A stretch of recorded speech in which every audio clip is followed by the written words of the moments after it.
I was convinced with the line that emotions carry the human being. मैंने जीवन से जो एक बात सीखी है वो यह है कि इंसान इमोशनल है।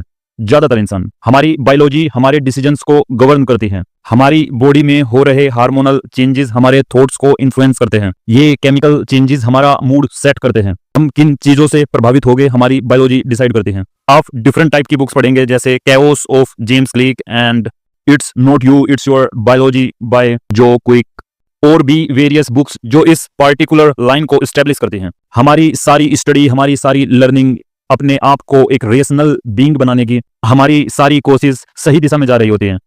तभी एक लम्हा ऐसा आता है कि हमारे मन का कोई हिस्सा अपना नियंत्रण खो देता है और हम फिर इमोशनल होकर डिसीजन करने लगते हैं। कोई कहता है कि ये अवचेतन मन का खेल है, कोई कहता है पास्ट ट्रॉमा है, कोई कहता है मिसिंग चाइल्डहुड है। बस हमारा मन ये बात स्वीकारने को तैयार नहीं कि हम इमोशनल बीइंग हैं। रेशनल मन की एक सबसे बड़ी कमजोरी है कि यह अपने आप को सुप्रीम दिखाना चाहता है। यह बताना चाहता है कि सब चीजें मेरे कंट्रोल में हैं। ये बताना चाहता है कि अंदर मैं हूं एक जेंटलमैन जो सोच समझकर समझदारी से फैसले करता है, जो हर फायदे नुकसान को ध्यान में रखता है। तभी कहीं मन के किसी कोने से आवाज आती है, आई ऑब्जेक्ट माय लॉर्ड। यह भी एक सच्चाई है कि इंसान भावनाओं का गुलाम है और इंसान का सबसे ज्यादा फायदा इंसान ने भावनाओं से ही उठाया है। पूरी दुनिया में शायद एक भी ऐसा एग्जाम्पल नहीं होगा जहां पर कोई वॉर, कोई बैटल किसी इमोशनल इन्फ्लुएंस से ना हुआ हो। कहीं ना कहीं हम कनेक्ट जरूर करते हैं इमोशनल एंगल चीजों का, और इंसान की इसी कमजोरी को सबसे ज्यादा भुनाते हैं कमर्शियल वर्ल्ड के लोग, कैपिटलिस्ट लोग। मैं उस और डिस्कशन को नहीं लेके जाऊंगा क्योंकि वो एक डिफरेंट लाइन ऑफ थॉट होगा। यहां मैं अपने आप को थोड़ा सीमित रखूंगा।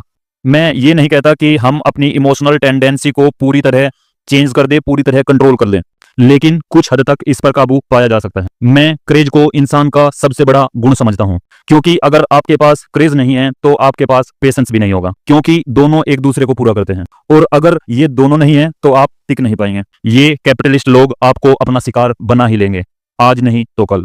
और इसका एक सिंपल एग्जाम्पल आप देख सकते हैं अपनी डेली लाइफ में। आजकल का ये सारा सोशल मीडिया का फैब्रिक, ये इंस्टेंट ग्रेटिफिकेशन के बुफे जो आप लोग देख रहे हैं, ये हमें एक्सपोज करते हैं, हमें वल्नरेबल करते हैं, और हमारा पेशेंस, हमारा क्रेज एक हथियार है इनके लिए। इसलिए हमें अपने इमोशनल रिस्पॉन्स को डिले करना चाहिए, हमें अपने मन पर काबू करना चाहिए। जैसे फिट रहने के लिए फिजिकल बॉडी और मेंटल बॉडी में सामंजस्य होना चाहिए, वैसे ही हमें सक्सेसफुल होने के लिए अपनी फाइनेंशियल और इमोशनल हेल्थ को भी अपने कंट्रोल में रखना चाहिए। तभी हम सक्सेसफुल हो पाएंगे सही मायनों में। लेकिन रियल में क्या सक्सेस हमें परोसी जा रही है, क्या सक्सेस हमें बताई जा रही है, हमारे क्या स्टैंडर्ड सक्सेस के लिए सेट किए जा रहे हैं, वो हम लोग डिसाइड ही नहीं करते। I hope you understand the point. Thank you so much.